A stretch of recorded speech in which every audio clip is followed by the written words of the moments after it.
Island's Claudia Jordan asking you to support a fellow Rhode Islander and check out Remi TV. That's right, Remi TV. Hey y'all, it's your girl Maya, and you were tuned into Remi TV. Hey you guys, your girl Tahiri, and I had an amazing time. Shout out to Remi TV. What's up? It's your boy Slim 112. Hey, this is Remi TV. What's up, y'all? This your boy Wyclef Jean. Y'all watching Remi TV. Hey, what's going on? This your boy Rel from NEXT. For the best interviews, local and international, check out my girl Remi right now, right here, Remi TV. Brother, baby. Peace. What's up, y'all? This your boy Deron from 112 checking in. You already know what it is. You watching Remi TV. Yo, check this out. Where This your boy positivity Happy lives. representing Infamous Small Beat. And right now you watching Remi TV. Okay. What's going on, guys? You're watching another episode of Remi TV. Today I have a special guest. I have Tye Cooper in the building. What it do? Hey Tye, how you doing? Let me take my glasses off. 'Cause I feel Okay. like, you know what I'm saying? This is like that own moment at Oprah. You know what I'm saying? But this is Remi TV. I appreciate you coming on the show today. Thank you for inviting me. It's been a long time coming. No problem. Thank you. It's definitely been a long time coming. Yes, super excited with like how I first came aware of you. And you know, I kind of knew we would have this moment, but I didn't think it would be a year later from the last time. Well, Right. remember, I think it was I was saying behind scenes, but like the Rhode Island College film show. Yep, He was filming at Rick. I attended that, and yeah, that was my first introduction to you. And I appreciate you too because you've been supporting from day one. Ever You came since. to my show, and a lot of people don't do that. You had the backdrop before you started the show. You had the Remi TV logo backdrop where everybody could take pictures at. Yep. You know, shout out to Heart and RI. And Yeah. all the good folks that's from the city that really like be putting on musically, they was there, so that was a good moment for everybody, including I appreciate you. Thank Are you. you originally from Rhode Island? Yes, I'm from Providence, Rhode Island. Okay. Yeah, I'm from like it's weird because like my family's from like Smith Hill and like Chad Brown, and I have some family from like the east side and stuff, so it's like really just from everywhere, Providence. Oh, dope. And you have some stuff dropping soon, right? Yes. Which I'm so excited for. You have a video dropping.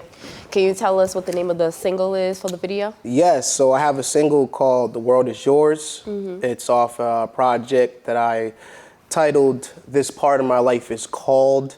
And the premise behind that was just my admiration for the film Pursuit of Happiness. Yep. And it's kind of like how like certain montages of the film where he was going through something relevant that was like he acknowledged like this part of his life was called something specific. So I titled the project based off of where I was at writing the songs for the project. Right. So the song that we performed today, you know, was called The World Is Yours, produced by Guapstar Moan. Dope. And yeah, it's gonna be off the project This Part of My Life Is Called, and it should be available shortly soon. Okay. What's the song about? So the song is about just rising to the occasion, you know, just acknowledging that you are the best version of yourself and that the world is your oyster. And it, you know, complements the movie Scarface. That scene where he, you know, killed Frank and then told Frank's girl to get her stuff and get, and then he had that moment and he seen the blip with the blip running by the sky saying the world is yours, and that was like a really impactful scene to me in the movie. And then as they panned out, you could see the whole crib and you could see her getting like ready to, you know, move into the next chapter of the movie. So that's where the kind of like the inspiration was driven from. That's dope. I can't wait to see the video. It's fire. It's by House PVD. Some good great guys, some cinematographers, videographers in the city. They took really good photos as well, but their visual presence is unmatched. Right. Gives me like Netflix quality vibes. I can't wait to see it. It's gonna be fire. You shot that in Beverly Hills too. Oh, so Yep. that's good. I like that. I like when artists, you know, put their creative vibes in there and go to different spaces and different places to shoot their video, because I hate seeing the same thing over and over. Yeah. Like, I seen somebody shot there before already. Yeah. Right. I mean, Providence, there's some locations that are really like, you know, hidden gems, but it's nothing like going out to like Atlanta or like Florida or California, or even outside the country to get like some just obscure shots and locations that we're not privy to seeing all the time. So yeah, Beverly Hills, we definitely painted the city red. Right. Absolutely. Dope. As an artist, what are some of the highs and lows that you've been through that you was able to overcome? Highs and lows. I think at first was knowing that, you know, you're really great at something, but you're just not as good as you think you are. So you really gotta like be patient. And a lot of my beginning days and early stages, it was like I knew I was good at rhyming, but I had a hard time putting the story and the thesis of what I'm trying to say together. So I'm really good at rhyming at this point, at least when I was like in 8th grade, well, excuse me, 3rd grade. I used to write in like my English notebooks in the back of the notebooks. So I would use like the class notebook that I was supposed to use solely for like schoolwork. I was writing like raps and writing like mixtape names, and like I was just copying what I was seeing my mom do. Like I seen my mom go to Broad Street a lot and get like those $1 mixtapes that you can buy right outside Tony's Meat Market. Throwback. You know what I'm saying? And I used to be like DJ Juice, DJ Green Lantern, or like DJ Ty Boogie, the blend tapes. And I used to be looking at the names that they would call the tapes. So I used to be like, you know what? I used to think that you name the song as the mixtape. So I was naming the songs that I thought I was writing to as like mixtape names. So I learned how to like come up with good fire like album titles before writing a song. So then by the time I started writing songs, it was easy for me to put a fire title to it. Right. But you got to learn through all that through like trial and tribulation. Yep. So it took a while to get better, but a lot of time. That's dope. I think that's interesting. Yeah. So your next project, right? Divine Timing. Divine Timing. Yeah. So what made you want to do like a call and response project? So I think where I was at when I was writing This Part of My Life Is Called. We were Silent Reminder, that's the name of the label. We were in a unique space with recording, and then like I feel like COVID hit, or we was dealing with the after effects of COVID, but like then like we experienced a whole nother version of COVID where like we recorded the whole project and everybody that was a part of it at one location, and then like there was no backups like on the hard drive. So like we lost not all of it, but like we lost files to like what we already recorded. Wow. So my backup plan, I guess, was more to be like, all right, well, I'm already writing more material in like another project, which was Divine Timing. But so I had to like go and like record it elsewhere. The same records all over again. And it was just like, that's when, you know, my girlfriend passed away. And my girlfriend passed and my uncle passed 2 days after she did. So it was just weird, like, I was just going through mad stuff that was just like happening at times that I would never have thought that would happen, but it was just happening at times that were like divine. And it was like, for the life of me, I'm just like trying to figure out, what does this mean? You know, my uncle passed in Alabama, and, you know, they flew him down here to have his funeral, and like just the irony of, you know, my girlfriend's funeral was Wednesday and his was Saturday, and then going to the cemetery on Saturday morning and then seeing that he's buried like directly next to her. Right. So now every time I go to the cemetery, I, you know, pay my respects to her and my Uncle Chancey. They're like really like side by side, and you just can't make stuff like that up. And I'm just like, what does that mean? And for the life of me, I kept saying like, it's something that you can't explain, but it's divine in its own right. So a lot of things I was going through in the last year and a half have been super on divine timing. So that was just the perfect name to go. And that's a lot. So this part of my life is called Divine Timing. So that's how it's gonna flow. So get ready, Divine Timing. Get ready coming for soon, that. You know. Get ready for that. My condolences goes out to you. Thank you. I know that you love music. I do. But has it always been your first passion? It has. My mom started me and my siblings in like football and like cheerleading, and we played for this. I want to say it was before Pop Warner, but the team's called the Southside Saints. So we started like on that team, and we grew up with a lot of like me and my siblings, specifically my brother Tynell, who's playing in the CFL right now. I have a brother that's playing professional football. We started out playing together, and if I wasn't really doing music, I would probably be playing football with him right now in the CFL. I was gonna ask you that, like, do you have any other interests, you know? Yeah, I used to play football. I like to dance. I like gaming, but like on some like really like engaging with other people and not just sitting in front of the TV, but making it like a legitimacy type of a business thing, like Twitch and stuff. But yeah, I loved sports growing up, and I took it serious. But I was even that dude in the huddle, like trying to preach to everybody, like in the huddle. You know, everybody was like, "Shut up, Ty's talking." Like, it was like that. They always knew, like I was like, even my coach was like, "Yo, God rest his soul." My coach, Coach Ty Dale, I'll never forget. He's like, "Yo, man, I don't really need no shout out, man. Matter of fact, I don't need no fame. You don't got to play football, but all I want is a shout out." Right. Absolutely, absolutely. He used to say stuff like that, but yeah, he always knew. So I mean, when I was going to the radio station instead of football practice or showing up late to football practice, because I was on BSR 88.1 at the time, Brown University's radio station. I would come late. They'd be like, "Ty, we already know why. We already know where you was at. You was on the radio station. You was on the radio, wasn't you?" I'm like, yeah. So I would still play football, but I was always engaged with music, and I just stuck with it, and I got so much better at it from when I was young, and I'm just super happy at where I'm at with my skill, and I just can't wait to get even more better. And I know in school you went to theater, right? So when I was in middle school, I was very privy to like being involved in theater. They had a performing arts class, and I was just the dude that was like, they had all these like dressed up like Shakespeare kind of like costumes backstage, and the teacher used to have us do like monologues and stuff, but everybody wasn't as like enthused as I was. But I noticed that once I got into character or was just being me, that's when I noticed everybody else was like starting to like come out of their shell and stuff like that. So every single time, every day when it came to performing arts, or I think it was like Monday, Wednesday, or Friday or something. Like back then in middle school, you had certain curriculums like on certain days. So I remember like going to like performing arts, and like the class, or as the year progressed, it got lit because everybody was starting to like just be the best version of themselves. There was like girls, like all the cute girls in the class, they would just sit back and didn't want to like read off of the scripts, but the teacher would make them doing it anyway.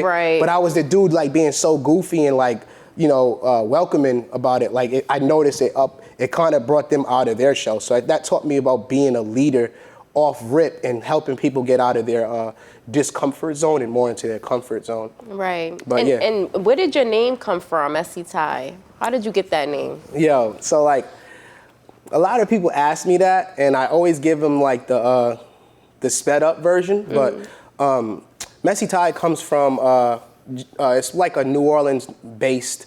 So when I was in 12th grade, I was on Twitter at the time, and like I had a very poppin' Twitter feed, like a Twitter account before it got hacked. Like I had like the most followers in Rhode Island at one point on Twitter when it first started. And it was like a trending topic that said Messy Maya, and I clicked on it, and I didn't know what Messy Maya stood for, or like my Twitter feed was always on the worldwide trending, so I can always see what was going on, and that's how I used to always base a lot of my tweets and where I got my following from, because I would like talk about the worldly trending topics, and then people would chime in and be like, you know, just everybody had a perspective back in Black Twitter days. Well, it's still Black Twitter, but back then, like 2009 and stuff until like 2013, 14 was like the prime of Twitter. And Barack Obama was following me too. Oh, that's dope. Right. So I clicked on Messy Maya, and I see it as a trending topic, and then like I'm seeing Nicki Minaj, Chad Ochocinco say rest in peace to him, and then like I just was super like down as to what I was seeing. I seen this brother, or it looked like a girl or a guy, that his pants was down, and he was just laying on the ground, like looking like blood was coming out of his neck. So that's when I realized this person was shot. And then I did my research on him. So he was just leaving his baby shower. It was a comedian, and he was a rapper from New Orleans, a New Orleans bounce rapper. He was just leaving his baby shower, and he had tweeted, "I wonder what people think about right before they're about to die." And it's because his friend died the day before from jumping in the canal, I think. Something happened, he jumped in the canal and he like drowned. So he was going to a party for his friend that passed the day before after his baby shower, and then he got shot. Pretty much, I think, either leaving the baby shower or on his way to that party. And it just bothered me. I was, under the impression of having a child at that time. Wow. So because his relation about having a child, and then, something told me to dedicate, I just wanted to keep his memory alive so bad because it felt like he was robbed. And he had such a very unique personality. He was I think he was bisexual, but he was super connected with himself. And then Divine Timing then was his birthday was December 15th, his son was born on his birthday. Wow. So I knew ever since then, after that connection, I was I'm gonna be Messy Tye. I knew at some point I'll be just Tye Cooper or just Tye, kind of like how Nasty Nas, when Nas was Nasty Nas and he changed to Nas. Yep. I knew I was gonna go through that transition at some point, but it took me 10, 11 years to make my name as Messy Tye, gained a following in New Orleans from always showing love to him. And shout out to Big Frida and Flyboy Kino and all them good folks out there. I got a lot of love from them too. So. Well, now you know, guys. That's where now Messy you know Tye where you got it come from. So what's next for you, and what is one long-term goal you have? So what's next is, I just want to get more involved with film, cinema, showing that side of me. I feel like I'm the Spike Lee that raps, that guy that loves film and loves music. So I want to fuse both worlds. I know I could tell a story now that I'm really a lot better. Obviously, we was talking about putting theses together, having a beginning, a middle, and an end. I want to just verge into getting into that, the movie industry and just telling stories in a more, drawn out manner instead of just regular music videos. Right. I want to put out a story when I have good friends of mine that have a following or just have a personality. And I have an album called This Part of My Life is called. I have another project called Divine Timing, and we're just gonna be putting up more visuals and performing more, traveling. By the grace of God, getting on festivals. Right. And yeah. I love that. I want to thank you. We got some merch too. TyeCooper.com. TyeCooper.com. And I was gonna say before we go, what is your website? What is your socials, and how can we reach you? So you can reach me at the Tye Cooper Show, TyeCooper.com. Make sure you go listen to the Tye Cooper Show, the album. Is It Safe Yet? Which is an album I put out in the pre-existence of COVID. And look forward to the new project. Go get the merch. I'll be soon in a city or country near you. Okay. Thank you so much for coming on the show. I appreciate you coming out. Up next, we are going to see a dope performance from Mr. Tye Cooper. Yes. And we will see you next time on another episode of Remi TV. The word is yours. PVD. You're now tuned to Remi TV. I'm the Tye Cooper Show. This part of my life is called The Word Is Yours.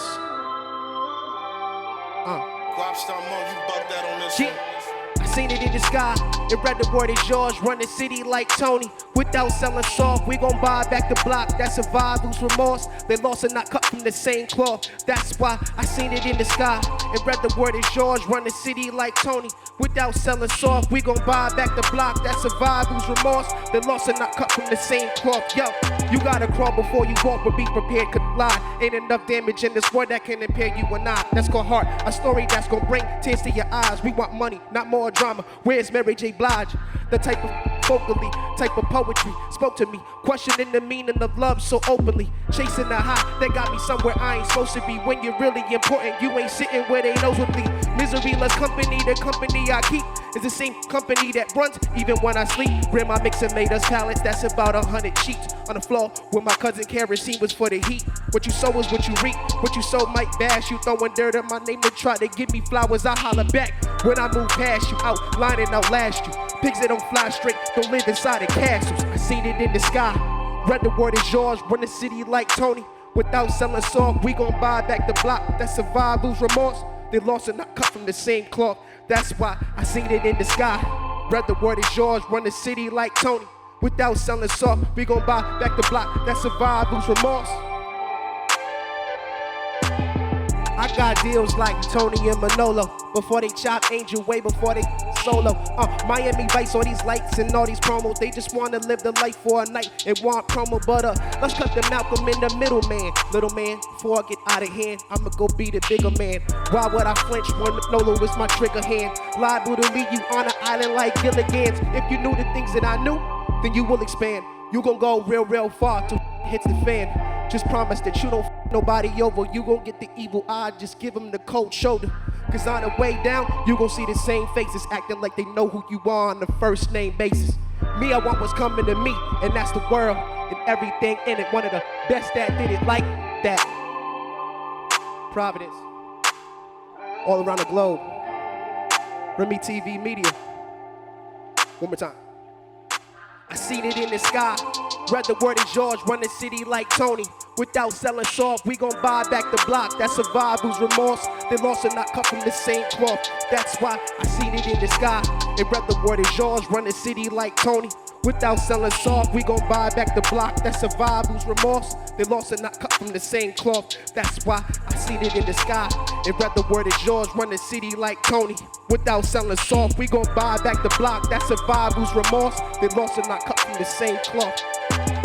This part of my life is called Coming Soon.